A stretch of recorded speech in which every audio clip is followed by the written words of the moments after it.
여러분이 정리가 되든지 안 하든지 시작하겠습니다. 먼저 저한테 이제 간다고 이렇게 마지막 시간을 주셔서 감사합니다.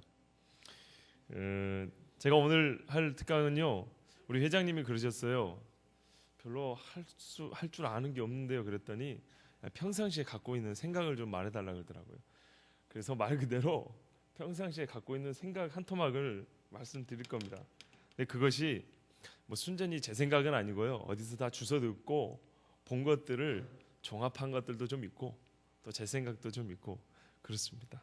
그러니까는 제가 뭐 아주 어떤 탁월한 한 분야의 깊은 이해나 지식을 갖고 있는 사람이 아니기 때문에, 대가가 아니기 때문에 여러분에게 깊은 것을 말해줄 수도 없고, 그렇다고 대가들은 좀 쉬운 말로 잘하는데 모르는 어설픈 좀 어려운 말도 좀 쓸 테고, 그렇지만 그렇게 좀 이해하고 들어주시길 바라고요.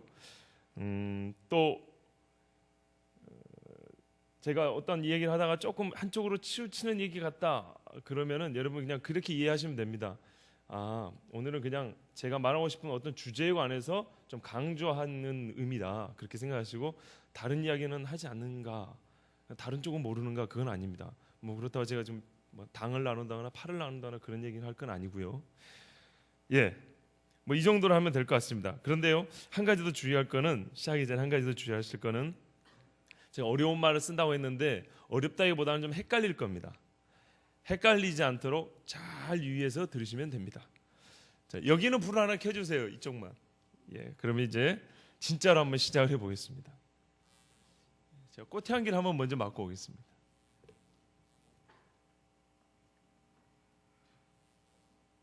아우, 아름다운 향기야. 그죠? 웃기시죠?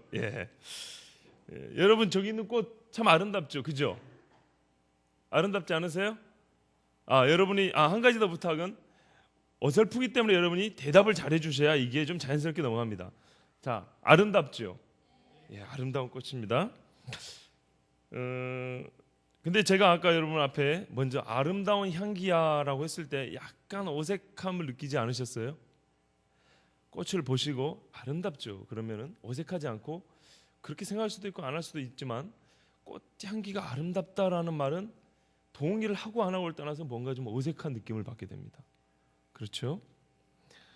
자, 왜 그럴까요? 질문을 한번 던져보시죠. 물음표. 왜 그럴까요? 보기에 좋은 것을 아름답다고 하고 듣기에 매우 좋은 소리를 아름다운 소리 혹은 아름다운 음악이라고 하는데, 왜 우리는 아름다운 향, 아름다운 맛 혹은 아름다운 느낌이라는 말은 사용하지 않을까요? 시간을 줄이기 위해서 제가 되도록 원고에 충실하겠습니다.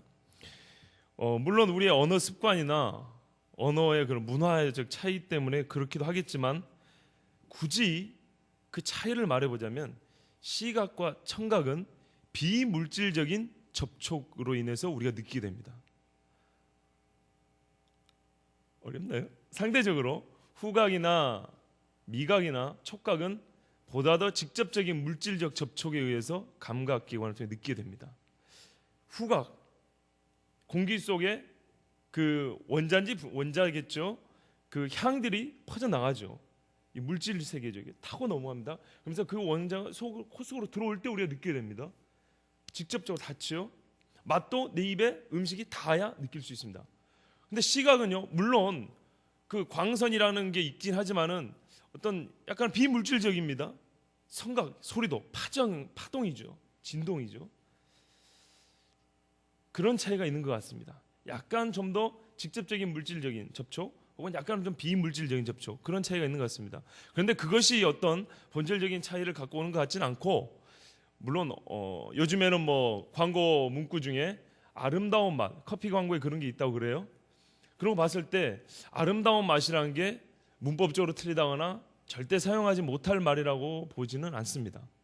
제가 여기서 강조하고 싶은 것은 뭐냐면, 어쨌거나 우리가 아름다움을 생각하면서 첫 번째로 생각할 수 있는 것, 아주 쉽게 생각할 수 있는 한 가지는 뭐냐면, 아름답다라는 말은 말 그대로 매우 감각적이라는 겁니다. 감각적. 감각기관을 통해 느끼지 않고는 아름다움을 느낄 수 없다는 분명한 사실은 우리가 부인할 수가 없습니다. 그렇죠. 아름다움은 매우 감각적입니다. 그래서 제가 라틴은 잘 모르지만 이번 학기 조금 배웠거든요. 그 호모 아이스테티쿠스라는 말이 있습니다. 이 말은 미학적 인간, 미적 인간이란 말입니다. 아마 여기 이 말도 역시 감각적 아름다움을 추구하는 인간의 그런 본성을 표현한 말이 아닌가 싶습니다.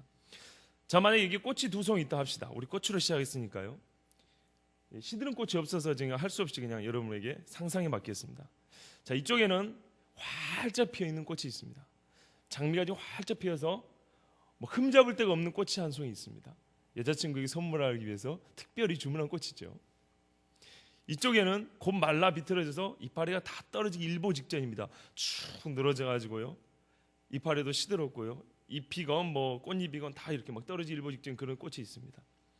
자, 만약에 이 두 꽃을 제가 그러면 들고 있다면, 자, 여러분 보시기에 오른쪽이 싱싱한 거고요. 이쪽이 말라 비틀어진 꽃입니다. 어떤 게 더 아름답습니까? 솔직하게 말씀하세요. 자, 다시 묻습니다. 어떤 꽃이 더 아름답습니까? 예, 싱싱한 꽃이 더 아름답습니다. 활짝 피어 있는 꽃이 아름답다고 우리가 그렇게 말합니다. 예, 활짝 피어 있는 꽃이 아름답다고 거의 모든 사람이 이렇게 말하는 것은 희한하게도 누가 가르쳐 준 게 아닙니다. 그렇다면 이 말은 사람이 본시 아름다운 것이 어떤 것인지 알 수 있는 능력, 어떤 모습이 아름다운 것인가 하는 것을 무의식 속에 알거나 그런 알 수 있는 능력을 간직하고 있다는 말일 것입니다. 여러분, 그렇다면 왜 활짝 핀 꽃이 아름답다고 우리는 느낄까요? 좀 더 단정적으로 말하면 왜 활짝 핀 꽃이 더 아름다울까요? 그것은 꽃이라 정의하는 사물은 색색깔의 꽃잎을 활짝 열어서 향기로운 향을 뿜어낼 때 가장 이상적이기 때문입니다. 가장 우리가 보기에 꽃답다고 느끼기 때문입니다. 자, 여기서 우리가 아름다움이 무엇인가를 찾는데 뭔가 좀 새로운 뭔가 통찰력? 뭔가 밑그림이 그려지죠. 무슨 말을 하고 싶어 하는지. 예. 어떤 사물에, 즉 꽃이라면 그 꽃의 존재의 본질적 가치와 꽃의 본연의 모습을 가장 잘 드러낼 때, 그때 우리는 무의식적으로 아름답다라고 말합니다. 이 무의식 속에 들어있는 아름다움을 느끼는 감각에 따르면 인간은 다른 인격 혹은 사물이나 현상의 가장 본연의 모습 혹은 그에 근접한 모습을 볼 때 아름답다고 말한다고 결론 지을 수 있습니다. 그렇기 때문에 시드는 꽃보다는 활짝 피어 있는 꽃이 더 꽃답다고 느끼기 때문에 그때 우리는 꽃으로서 가치를 느끼고 사더라도 시드는 꽃은 안 사고 피어 있는 꽃을 사는 것이죠. 그렇습니다. 아름답다는 것은 가장 근원적인 것을 보여줄 때 느낀다고 했습니다. 어원적으로 볼 때도 이렇습니다.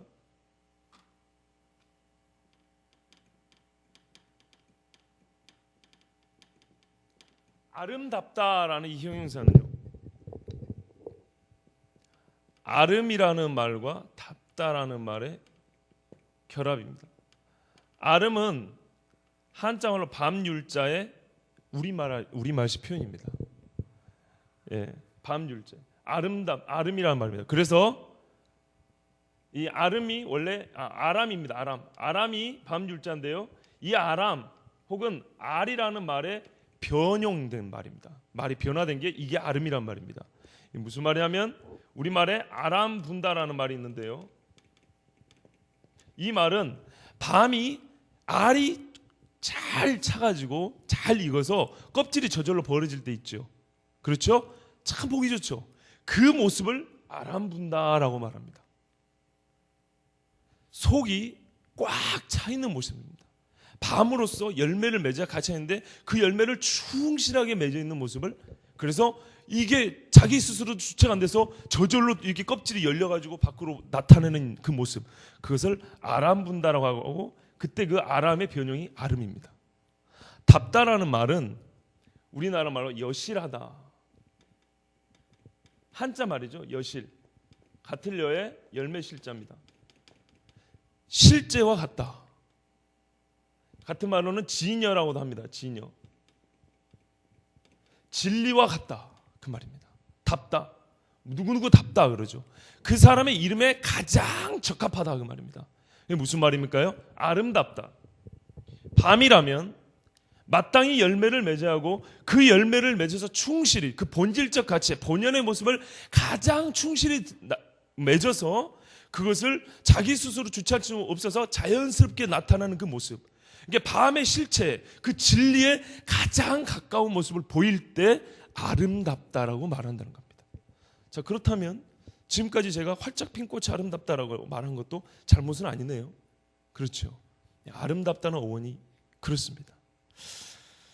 자, 그런데 여기까지는 아름다움을 제공해주는 아름다움의 발산체, 아름다움을 느끼게 해주는 그 아름다움을 발산하는 사물, 지금까지 꽃을 예를 들었고요.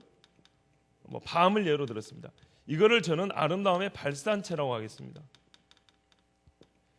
다른 말로는 발산 주체라고 하겠습니다. 얘가 아름다움을 내는 거니까 주체죠. 아름다움의 발산 주체라고 얘기하겠습니다. 그러면은 사람이 아름답다고 느끼는데 아름답다고 느끼는 사람은 뭐가 될까요? 이 아름다움을 느끼는 감각의 주체라고 하겠습니다. 느끼는 건 나죠, 사람이. 반대로 말하면 얘는 내게 아름다움을 주는 객체가 됩니다. 인간이 보기에는 얘는 아름다움을 내는 입장에서는 주체지만 인간이 보기에는 아름다움을 느끼는 대상이기 때문에 객체가 되는 거죠. 그렇죠? 얘 입장에서는 뭐 인격이 없지만 사람이 또 다른 객체가 될 것입니다. 그러면 지금부터 주체와 객체를 왔다 갔다 할 것입니다. 헷갈리지 말라는 게 이 말입니다. 어려운 건 아니지만.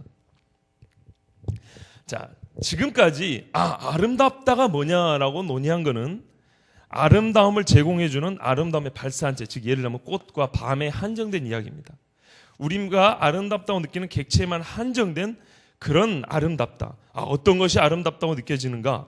어떨 때 우리가 아름답다고 느끼는가의 이야기입니다. 이 말은 사람이 어떤 사물이나 현상을 볼 때 언제 아름답다고 느끼는가? 즉 사람 입장에서 보는 아주 단선적인 일방적인 의미에서의 아름다움에 대한 논의입니다. 그렇죠? 이것을 저는 아름답다라고 합니다. 아름답다. 일방적인 표현입니다. 사람이 인격이 느끼는 겁니다. 아름답다라는 말은 사물이 하는 말이 아니고 짐승이 하는 말이 아니고 사람이 말하는 겁니다. 사람이 무엇인가를 보고 아름답다라고 이렇게 말합니다. 사람 입장에서 매우 단선적이고 일방적인 의미의 아름다움에 대한 논의입니다. 그 중국의 시인 중에 장혼이라는 사람이 이런 말을 했어요. 미불잠이 인인이창이라고 했어요. 미불잠이. 아름다움은 불 안 된다. 잠이 스스로 아름다울 수가 없다. 인이 원인할 때 인자거든요. 이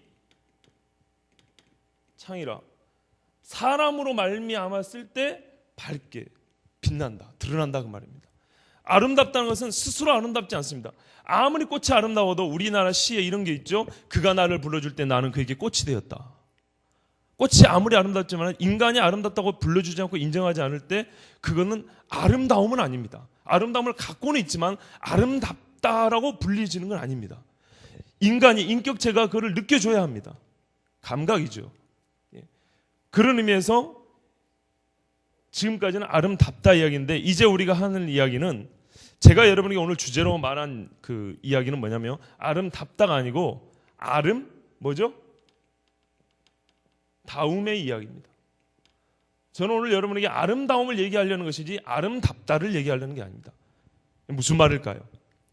아름다움은 이런 단순히 인간의 시각에 의한 아름답다는 거 어떨 때 아름답냐 이렇게 파악하는 게 문제가 아니라 아름다움은 이 아름다움의 발산 주체와 아름다움을 느끼는 감각 주체가 함께 이 사람이 이걸 보고 아름답다고 느끼고 얘가 느껴지는 이 전체를 아우르는 말입니다.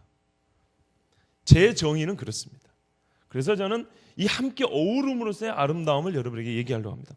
그렇다면 지금부터는 여기서 이렇게 보는 것이 아니라 즉 얘가 아름답냐 안 아름답냐에 논하는 그 수준이 아니라 인간에 관한 얘기도 해봐야 되겠죠. 함께 아우름이 아름다움이니까. 그렇죠? 자, 이 개념을 좀 쉽게 이해하기 위해서 아까 우리가 그 활짝 핀 꽃 이야기를 다시 한번 해보겠습니다.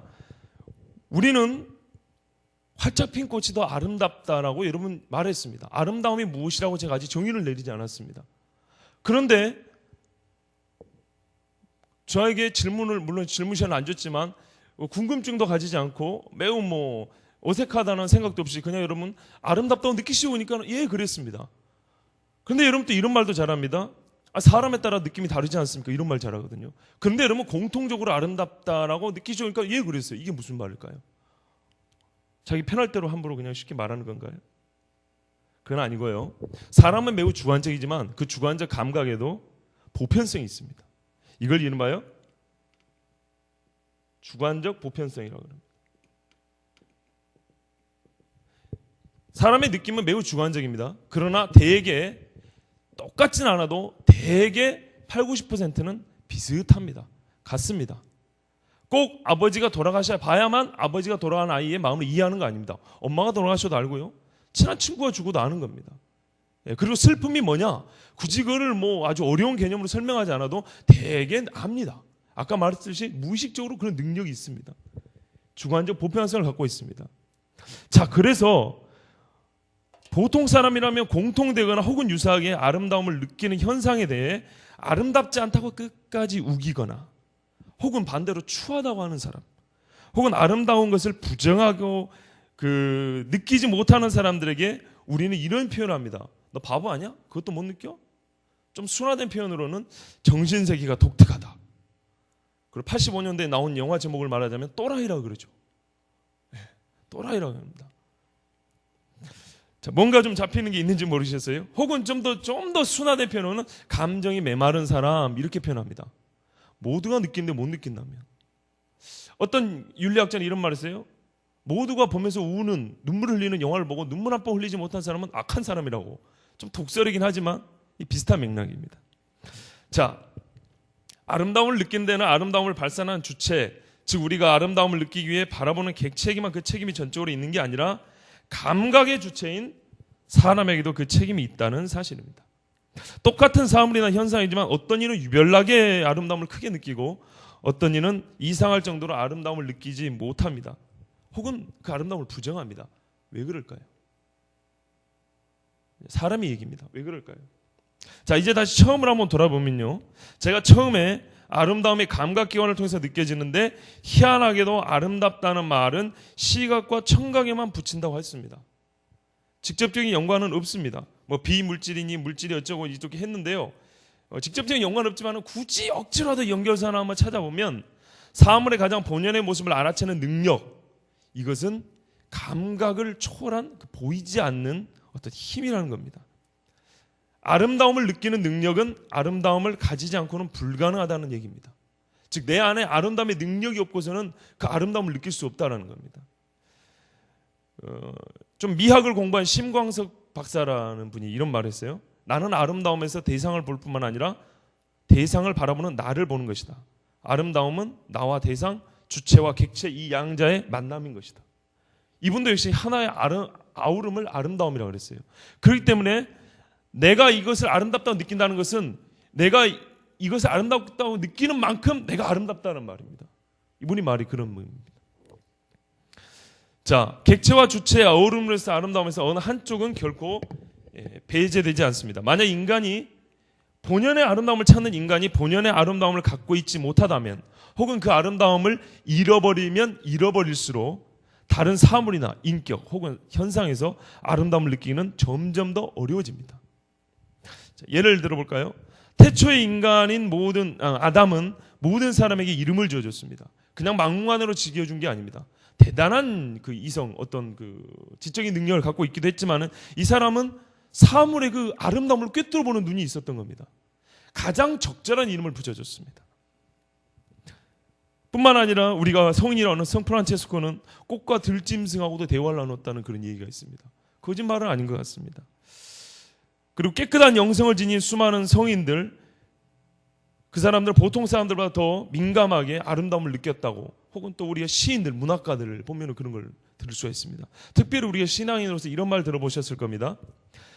어느 날 제가 하나님 앞에 밤새 회개하고 눈물로 콧물로 그렇게 기도하고 정말 뭐 성령의 체험을 하고 아침이 되어서 문을 열고 걸었는데 전에 느끼지 못했는데 어떻게 저 하늘의 구름이 그렇게 아름다운지, 저 전깃줄에 참새 그 짹짹거리는 소리는 얼마나 아름다운 소리인지, 세상에 내가 원수처럼 생각했던 그 사람마저 너무 아름다워서 나는 부둥켜 안았다. 나는 마치 공중에 떠다니는 기분이었다라고 고백하는 것을 심심치 않게 들을 수 있습니다. 이것이 역시 아름다움을 느끼는 이 주체가 순전히 아름다움은 매우 감각적이지만 감각 이상의 힘이 필요하다는 것, 그것을 말해주는 증거입니다. 그럼 반면에 대량 학살했던 나치나 히틀러나 스탈린이나 북한의 공산당, 이 사람들에게 죽임을 당했던 그 사람들은 이 사람들 눈에는 무엇으로 보이기에 가능했겠습니까? 아름다운 하나의 인격체로 보였겠습니까? 요즘에 삼성에서 명화들을 가지고 갤러리를 만들었다 그래요. 박물관 만들었다 하는데, 한편에서 이렇게 말합니다. 삼성에서는 그 돈 세탁하는 방법으로 명화들을 사들였다고. 여러분, 그 훌륭한 명화들이 그들에게는 돈 세탁하는 도구에 불과하지 아름다움을 느끼는 어떤 그 아름다움을 느끼게 해주는 그런 수단으로서는 보이지 않는 겁니다.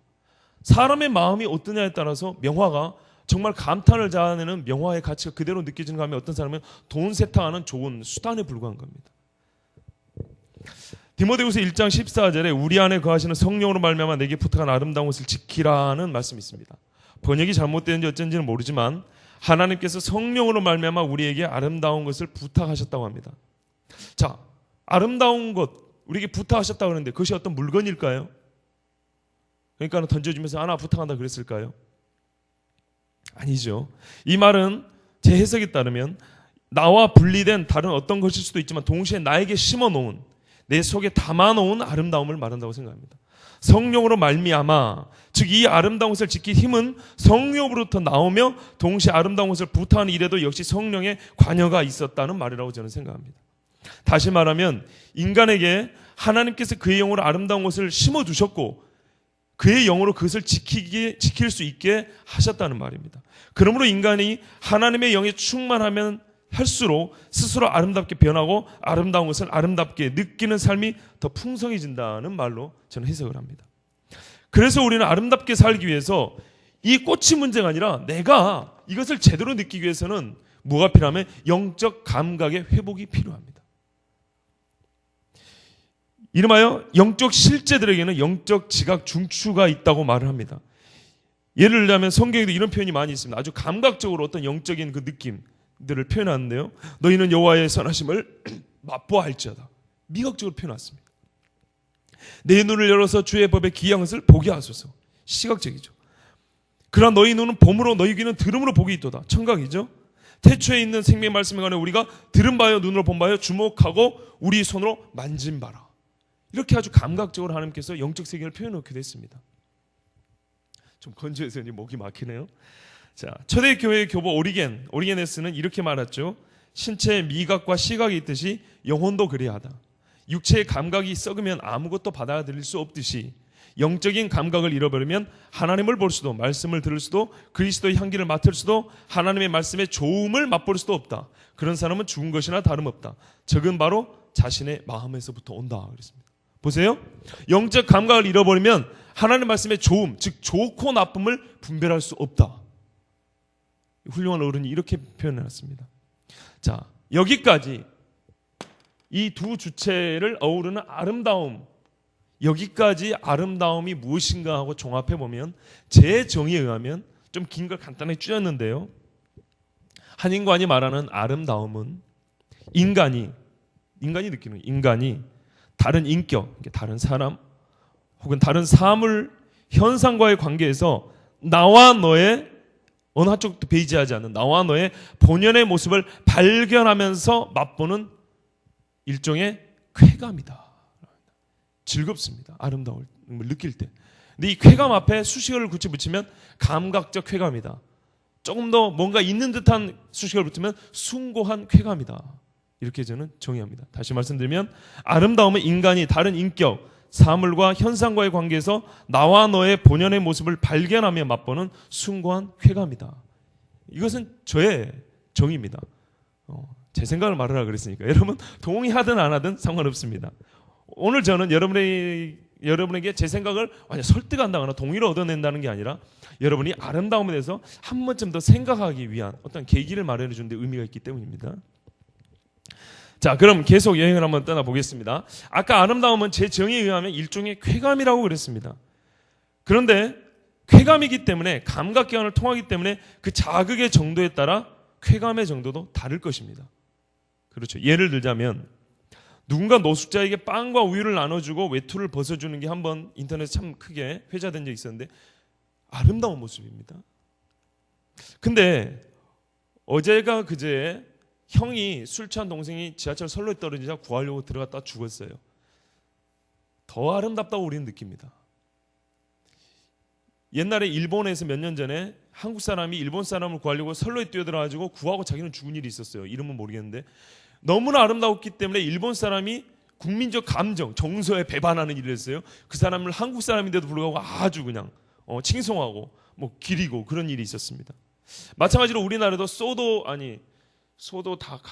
다마우치인가라는 선생님이 계시는데요. 그분이 일제시대 때부터 우리나라에 고아들을 모아서 그 기른 분입니다. 어른입니다. 그래서 일본과 우리나라가 정상적인 국교 수교를 하기 전에 그분이 돌아가셨는데 우리 국가에서 일본 사람들 초청해서 아주 크게 장례를 쳐 국민훈장을 받은 적이 있습니다. 일본 사람인데 국교가 정상화되기도 전에. 왜냐하면 그분의 삶이 일본 사람인데도 불구하고 우리나라 어린 고아들을 평생 품고 그들을 기른 아주 위대한 일을 했기 때문입니다. 더 아름답습니다. 빵을 준 것보다 이게 더 아름답지요. 더 자극적이죠. 예. 제가 이 말씀을 드리는 거는 예, 감사합니다. 잘못은 아니지만 아름다움이란 감각기관을 통한 쾌감이기 때문에 이 자극이 작을수록 적게 느낀다는 겁니다. 자극이 크면 클수록 아름다움을 많이 느낄 수 있다는 겁니다. 그것은 아까 여러분이 말씀한 그대로입니다. 좀 더 자극적인 일에 좀 더 아름답다고 느끼는 일이지만 그게 좀 더 자극적일 때 우리는 훨씬 더 박수를 칩니다. 여기서 우리가 간과하는 것이 뭐냐면 일상적인 것의 아름다움입니다. 특별하고 매우 크고 때로는 어떤 기적과 같이 아름다운 대단한 아름다운 일들이 있지만 그것에 우리는 박수를 치지만 그 일들의 모든 토대가 되고 바탕이 되는 시작점이 되는 일상적인 것에는 아름답다는 말을 잘 안 한다는 겁니다. 그래서 일상적인 것들이 소외됩니다. 그렇죠. 근데 희한하게도 또 똑같은 일상적인 것인데 TV나 영화에서 그럴듯한 배경화면과 CG하고 뭡니까? 또 가슴 뭉클한 음악을 틀어주면 매우 아름답게 느낍니다. 그래서 똑같은 사람이고 똑같은 밥 먹는 건데도 어떤 연예인이 한 건 그렇게 멋있을 수가 없어요. 그죠? 우리가 일상적인 것의 아름다움을 간과할 때 그런 오류가 생깁니다. 일상적인 것들의 아름다움. 어머니가 아이의 얼굴을 그 지저분한 얼굴을 닦여주고 떼국물을 닦아주면서 씻어주면서 치맛자루로 닦아주는 모습도 가장 어머니다운 모습입니다. 뿐만 아니라 청구를 드리면은 적군에게 아이 대신 내가 죽겠다고 나서는 것도 가장 어머니다운 모습입니다. 자극의 정도는 다르지만 어머니답다라는 여실하다라는 것에 있어서는 똑같습니다. 무슨 말인지 아시겠어요? 자극의 정도가 약할 뿐입니다. 그렇다면 일상적인 것도 참으로 아름다운 것인데 우리는 왜 못 느낄까요? 그래서 우리는 다시 한번 영적 감각의 회복, 성령의 충만이 필요한 겁니다. 자, 그 다음 이야기를 한번 해볼게요. 이제 거의 다 마무리 가까워집니다. 아이고, 시간 훨씬 예상 시간보다 빨리 끝날 것 같습니다. 자, 기쁘시죠? 야, 우리 한번 웃어볼까요? 아, 아름답습니다. 웃는 모습이 참 아름답습니다. 예. 수학에서는 플러스가 있고 마이너스가 있고 0이 있습니다. 대개 우리는 긍정적이고 느낌상 좋은 것, 즉 감각을 좀 즐겁게 해주는 것을 플러스로 표현을 합니다. 이름하여 긍정이라고 그러죠. 그리고 조금 그 반대의 것, 싫고 좀 보기 추하고 이런 것들을 마이너스로 표현을 합니다. 그리고 중립적인 것을 0이라 그럽니다. 지금까지 이야기는 아까까지 제가 이렇게 나왔죠. 처음에 아름답다는 여기까지 이야기다. 아름다움은 여기까지다. 그리고 또 하나 나눴습니다. 크게 느끼는 자극적인 아름다움과 일상적인 아름다움. 한 가지를 얘기고 하나에 더 폭을 넓히는 식의 이야기했습니다. 그럼 지금까지는요, 우리는 플러스의 아름다움만 얘기한 겁니다. 자, 제가 여러분에게 지금까지 아름다움을 처음 시작할 때부터 제 입에서 아름다움이라는 얘기가 나올 때마다, 혹은 여러분 머릿속에서 아름다움이라는 이미지를 떠올릴 때마다 혹시 밥맛이 뚝 떨어지는 그런 이미지를 떠올린 사람 있습니까? 없지요? 사람 얼굴을 떠올리더라도 화상 입은 사람 얼굴 떠올리는 사람 있으세요? 아니죠. 아까 제가 무슨 연예인 했을 때 잘생긴 혹은 미녀의 얼굴을 떠올렸겠죠? 그렇습니다. 플러스의 모습만 떠올리면서 우리는 지금까지 아름다움을 얘기했습니다. 적어도 0 이상. 그렇죠? 부인할 수가 없습니다. 적어도 추하지 않은 상상을 하면서 우리는 아름다움에 대해서 지금까지 여행을 해왔습니다. 그런데요, 만약에 우리가 지금까지 한 이야기를 병들어 곧 죽어가고 있는 그 사람, 당장 먹을 것이 없어서 어린 아이들을 붙들고 울고 있는 엄마, 전쟁의 그 포화소에서 팔다리가 잘려서 기어다니는 그런 사람들, 내 눈앞에서 아버지의 목이 달아나는 그런 끔찍한 모습을 본 사람들, 그 사람들이 만약에 0 이상 플러스의 아름다움까지를 들었다면 우리의 이 아름다움의 논의를 어떻게 듣겠습니까? 우리가 통상 주의를 기울이고 커다란 관심을 보이는 것은 우리가 아주 사랑하는 사물들이다. 그런데 우리는 아름다운 사물들 밖에는 사랑할 수가 없다. 실제로 그 누구도 감각이 해를 입을 만큼 추한 사물은 사랑하지 않는다는 것이 분명하다. 아우구스티누스가 이런 말을 했습니다. 또 아까 말씀드린 심광섭 교수는 이런 말을 했습니다. 추한 현실에 눈 감고 외면하는 아름다움은 이기적인 즐거움에 몰두하는 것이고 이웃에 대한 사랑으로부터 벗어나는 도피주의의 도구에 불과하다. 아름다움이 제공하는 현재적 만족으로서의 선이 세계를 바꾸도록 참여의 영감을 주는 미래적 선의 힘으로 나아가지 못하는 아름다움은 부르주아의 사치에 불과하다. 이분들의 말씀은 새겨 들을 만합니다. 그래서 저는 지금 여러분에게 플러스의 아름다움이 아닌 이제 마지막으로 마이너스의 아름다움에 대해서 생각해 보려고 합니다. 이거를 조금 다른 말로 표현하면 추함의 아름다움입니다. 추하다. 보기에, 감각으로 느끼기에 전혀 보고 싶지 않은 그런 추함을 말합니다. 추함의 아름다움은 꽤나 뭐나 있는 듯 보이기 위해서 만드는 억지 개념이 아닙니다. 이 추함의 아름다움이란 것은 감각기관으로 느끼는 아름다움의 차원을 뛰어넘는 겁니다. 육감적인 아름다움, 육감적으로 느끼는 그 아름다움을 초월하는 이야기입니다. 보기에, 듣기에, 피부에 와닿아 느끼에, 맛보기에, 냄새 맡기에 정말 싫은 겁니다. 끔찍해서 보고 싶지 않아요. 징그러워서 맡고 싶지 않아요. 추합니다. 그렇게 추할 수가 없어요. 그런데 희한하게 눈은 감고 보고 싶지 않은데 저절로 눈이 떠서 볼 수밖에 없는 아름다움을 말합니다. 닿고 싶지 않은데 꼭 붙들고 손을 붙들고 끼안을 수밖에 없는 그런 아름다움을 말합니다. 이것이 추함의 아름다움입니다.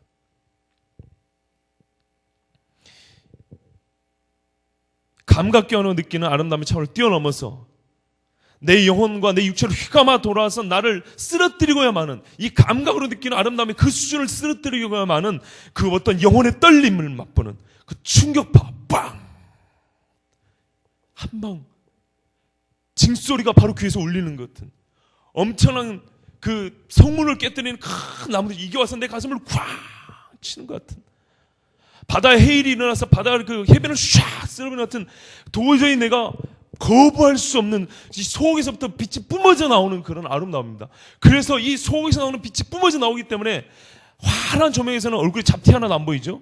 그런 것처럼 이 속에서부터 빛이 뿜어져 나오는 이 빛 때문에, 이 아름다움 때문에 겉모습의 추함은 어디로 가는지 눈에 보이지 않는 그런 추함의 아름다움입니다.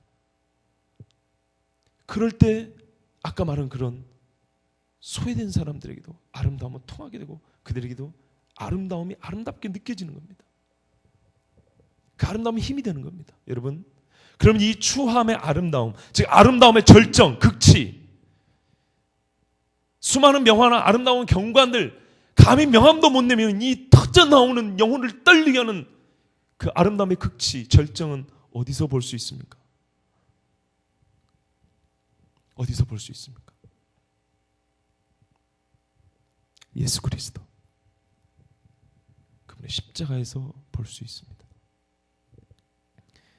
머리는 땀과 피에 젖어 헝클어지고, 얼굴은 형체를 못 알아보게 멍들고 찢어지고 부어 있습니다.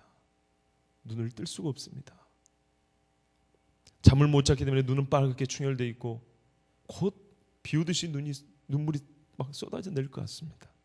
온 등은 잔인한 채찍질에 거미줄처럼 찢어져 있고, 살점이 떨어져 나온 팔과 다리의 깊은 그 살 속에는 굵은 핏줄이 지나가는 그 모습이 보입니다. 뼈마디가 보이는 손가락과 굳어져가는 발은 뻣뻣하게 굳은 채로 뻗어있는 그 모습에서 우리는 이 추함의 아름다움을 볼 수가 있습니다. 그린의 발트라는 화가가 그린 그림이 있습니다. 십자가의 그리스도, 정확히 이름은 모르겠어요. 근데 거기 보면요, 여러분 한번 찾아보세요. 인터넷 그린의 발트. 아주 처절하게 그려져 있습니다. 정말 잘 표현했습니다. 사람이 시차성 하면 먼저 파랗게 멍이 들거든요. 멍든 것처럼 이렇게 벌써 굳어져가는 그리스도의 몸. 손가락을 언제 편 것도 아니고 이렇게 이쁘게 모은 것도 아니고 이 고통에 막 떨리는 이 손 모습을 얼마나 잘 그리는지 모릅니다. 여러분, 그 추한 몰골 속에서 그 어떤 미각적, 아니 그 어떤 감각적 아름다움과는 거리가 먼 우리는 추함을 보게 됩니다. 눈을 돌리고 싶습니다. 그러나 그의 외모가 아닌 아버지여 저희를 사하여 주옵소서, 자기 하는 것을 알지 못합니다. 엘리 엘리 라마 사박다니, 나의 하나님 나의 하나님 어찌하여 나를 버리셨나이까. 다 이루었다는 그 말씀이 우리 귓전을 때릴 때, 예수 그리스도를 못 박는 데 앞장섰던 그 십자가 앞에 서 있었던 로마군의 백부장은 이렇게 고백을 했습니다. 이렇게 소리쳤습니다. 이 사람은 진실로 하나님의 아들이었도다. 이 사람은 그의 본질을 보게 됩니다. 아름다움을 보게 된 겁니다. 그 십자가의 추함의 아름다움을 본 우리나라의 김인식 선생은 찬송가 144장 4절에 이렇게 표현합니다. 아름답다 예수여. 이분은 가장 아름다운 예수의 모습을 십자가에서 보았습니다. 이런 추함 속에 나타나는 절정의 아름다움을 이름하여 우리는 숭고함이라고 표현합니다. 숭고함. 이걸 또 다른 한자식 표현으로 말하면 대라고 그럽니다.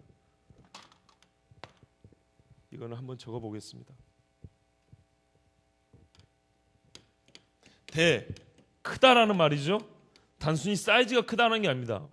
외형으로 드러나는 사이즈에 크다라는 게 아니라 그 느낌의 위험, 무게감, 장엄함, 이런 것들을 말합니다.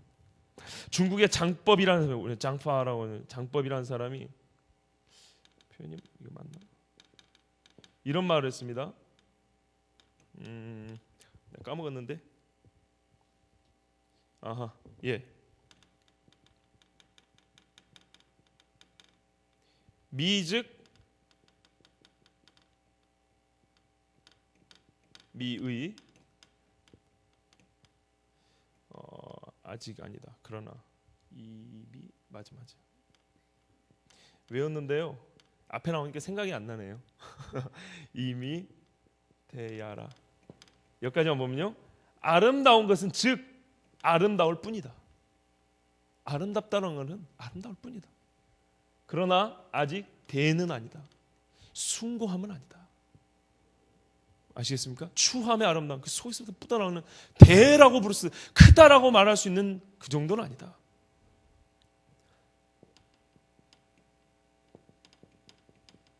충실, 지위미, 충실, 아까 말했죠? 알이 꽉 차 있는 그 본연의 모습을 그대로 잘 드러내는 것, 그것을 일컬어 미라고 말한다. 그러나 충실하고 충실이면서 또한 있다. 뭐가 있을까요?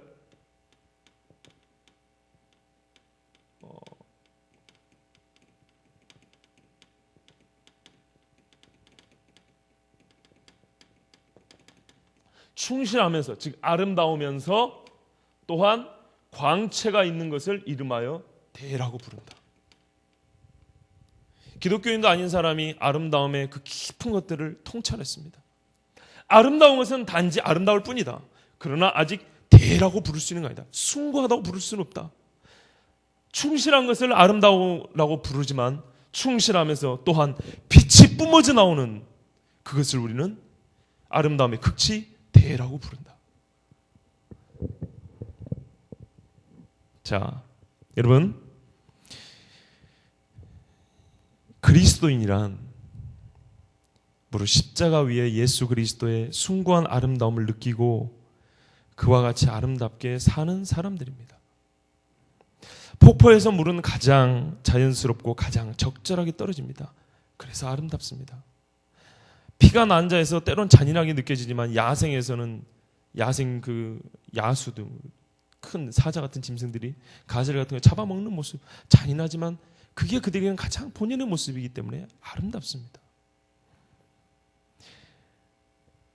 나무는 잎을 하나 피기 위해서 정말 애쓰고 힘써서 물을 빨아올리고요. 바람을 견뎌냅니다.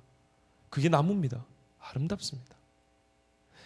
꽃은 아름다운 향기를 내기 위해 그가 할 수 있는 최선의 것, 또한 시절의 변화를 거스르지 않고 훗날 피어날 꽃을 위해 자신을 버리는 일까지 그가 할 수 있는 최선의 일을 성실히 수행합니다. 그래서 이제 시드는 꽃마저도 우리는 아름답다고 말할 수 있습니다. 여러분, 우리는 아름답습니까? 우리는 아름다운가요? 네, 아름답죠. 아름답죠. 혹시 그런데 그 아름다움이 하나님이 나를 창조하셨다는 사실, 하나님이신 예수께서 우리를 위해서 피 흘려 죽으셔 부활하셔서 구원해 주셔서 내가 공짜로 얻은 구원으로 말미암은 아름다움, 그 수준의 아름다움을 말하는 건 아닙니까? 좀 속된 표현이서 죄송하지만 여러분, 우리가 그리스도인으로서 예수의 그 추함의 아름다움을 쫓아가기 위해서 죽을 똥 살똥 애쓰고 힘쓰면서 여러분 아름다움을 찾고 있습니까? 그런 의미에서 우리는 아름답습니까 지금? 그런 의미에서라면 저 자신부터 아름답다고 말하기 참 어렵습니다. 꽃은 저 꽃 하나를 피기 위해서, 한 송이 국화꽃을 피기 위해서 저거 시 있잖아요. 근데 우리는 과연 그리스도인으로 살기 위해서 죽을 똥살똥 애쓰면서 사는 그런 아름다움을 갖고 있습니까?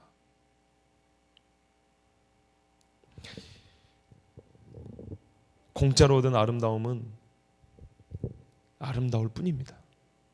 대는 아닙니다. 마태복음 5장 13절 14절에 시간이 많이 남았기 때문에 시간 없으면 안 하려고 했던 걸 한 가지 더 해야겠습니다. 마태복음 5장 13절 14절에 이런 말씀이 있습니다. 너희는 세상의 빛이요 소금이라 그랬습니다. 우리 아름다움을 얘기하면서 이 한 가지 얘기 또한 역시 또 다른 우리 깨달음을 줄 것 같습니다. 우리가 이 말씀을 해석할 때 빛, 소금, 빛 하면 뭐가 떠오릅니까? 밝습니다. 생명입니다. 중심입니다. 빛이 중심에 있고 겉으로 갈수록 어둡습니다. 너희는 세상의 중심이다. 어둠을 밝히는. 빛은 살립니다. 살리는 것이다. 그렇게 여러분들이 해석했고 저 역시 그렇게 해석을 했습니다. 재작년에 설교할 때 빛은 중심이다고 뭔가 또 새로운 걸 막 깨닫다 막 소리쳤습니다. 소금도 마찬가지입니다. 소금도 썩지 않게 하죠. 소금도 조미료의 중심이죠. 그렇죠? 그렇습니다. 그런데 오늘 우리는 이 아름다움과 연관해서 또 다른 하나의 이 두 가지가 갖고 있는 특성을 볼 수 있습니다. 빛은요, 어둠이 있어야 아름다움의 가치, 빛의 가치가 있는 겁니다. 그렇죠? 즉, 빛이 빛으로 느껴지는 것은 어둠 가운데 있을 때입니다. 그러면 빛 입장에서 그 아름다움, 그 빛을 처음 봤을 때 어떤 느낌을 받겠습니까? 어떤 반응을 보이겠습니까? 여러분이 깜깜한 방에 있었는데 며칠 동안 거기 갇혀 있었는데 어느 날 누가 와서 문을 열어서 구해줬어요. 문이 열리면서 햇빛이 들어와요. 자, 여러분의 첫 번째 반응은? 내 몸으로 느끼는 첫 번째 감각적인 반응은 뭐죠? 그게 아니 몸이 느끼는 이거 아닐까요? 아 눈부셔. 눈부셔. 그 다음에 소금. 여러분 소금은 썩지 않게 합니다. 조미료의 중심입니다. 소금이 없으면 맛이 안 납니다. 그런데 소금이 주는 첫 번째 우리의 느낌이 뭘까요? 아 짜. 뱉고 싶습니다. 소금이 들어간 순간 설탕은 넣고 싶은데 소금은 뱉고 싶습니다. 우리가 가장 첫 느낌을 우리는 무시하고 해석을 했어요. 요한복음인가 어디 보면 이렇게 했어요. 빛이 세상에 왔으나 자기들의 행위가 악함으로 그 행위, 어둠이 드러날까 봐 저들이 빛을 십자가에 못 박았다. 빛을 거부했다는 겁니다. 왠지 아시죠? 눈부시다는 말이죠. 불편하다는 겁니다. 당신의 그 빛의 아름다움이 눈부셔서 나는 매우 불편하다는 겁니다. 소금 짜다는 거죠. 여러분 세상에서 우리는 짠 존재들입니까? 예수를 모르는 사람들이 보기에 우리는 짜서 뱉고 싶은 사람들입니까? 그리스도인들의 첫 번째 반응, 그리스도인이 아닌 사람이 볼 때 그리스도인들 첫 번째는 읽어야 됩니다. 저 사람 참 삶이 멋있다라기보다는 그 전에는 저 새끼 영 밥맛이야. 뱉고 싶다라는 게 먼저 나와야 이게 진짜 그리스도인입니다. 예수님을 일컬어 그때 당시 어둠에 있던 사람들이 이렇게 말했습니다. 저는 거치는 돌이라. 그래서 깨뜨려버리고 싶었습니다. 자기들이 갈 길을 가고 싶은데 이 앞에 가려 있는 거예요. 조그마한 발로 뻥 차버리겠는데 이게 커요? 찰 수가 없어요. 할 수 없이 못 가거나 돌아가야 돼요. 불편해요. 매우 불편해요. 그래서 깨뜨려버리고 싶었어요. 그래서 예수 그리스도는 그들에게 거치는 돌로서 십자가에 못 박힘을 당했다고 성경이 그리 말하는 겁니다. 그래서 깨뜨려버렸죠. 십자가에 달아버렸죠. 그러나 하나님께서 그를 다시 살리사 그들의 거치는 돌을 성전 기둥의 모퉁이 돌을 삼으셨느니라 그랬습니다. 그렇다면 그리스도를 따르는 그리스도의 아름다움을 담고 살아가는 사람들은 세상 사람들에게 혹은 마귀 새끼들이 보기에는 매우 거치는 존재여야 합니다. 불편한 존재입니다. 눈부셔서 볼 수 없는 존재하고요. 짜와서 뱉고 싶은 존재여야 합니다. 그런데 나중에는 그 눈부심이 점점 익숙해질 때 보이지 않던 것들이 보이는 그 아름다움에 매료될 수 있는 존재여야 합니다. 짜워서 뱉을 수밖에 없는데 나중에 국을 끓여 먹다 보니까 너무 싱거워서 먹을 수 없을 때 내가 뱉었던 그 소금을 갖다가 나에게 와달라고 내 국에 좀 들어가 달라고 해줄 수 있는 그런 존재. 이게 정말 그리스도인 아닐까요? 이게 단순히 미로서의 아름다움이 아닌 대로서의 아름다움을 가지고 사는 그리스도인, 예수 그리스도를 따르는 제자로서 여러분 청년들 아니겠습니까? 이 시대를 사는 저는 참 슬픕니다. 제 슬픔을 대변해주는 어떤 시인의 그 시가 그 말이 있어서 한번 인용하겠습니다. 토마스 스턴즈 엘리엇이라는 사람인데 이분이 이런 말을 했어요. 신앙의 어려움을 재편하면 슬픔은 이 시대를 사는 신앙인들의 그 신앙의 슬픔, 어려움은 믿을 수 없음이 아니라 느낄 수 없음에 있는 것이다. 느낌이 없습니다. 사실 우리가 알지만 우리는 하나님에 대해서 너무 적게 혹은 너무 약하게 느끼고 살고 있습니다. 하나님 만드신 이 세상을 보고도 그렇죠. 쿠바의 시인 로베르토 레타마르는 이런 말을 했습니다. 인간은 채울 수 있는 빵에 대한 굶주림과 채울 수 없는 아름다움에 대한 굶주림을 가지고 있다 그랬습니다. 채워질 수 없는 아름다움에 대한 굶주림은 오직 채워질 수 없기 때문에 그 절정, 궁극을 맛보지 않고는 이거는 늘 불만족한 상태입니다.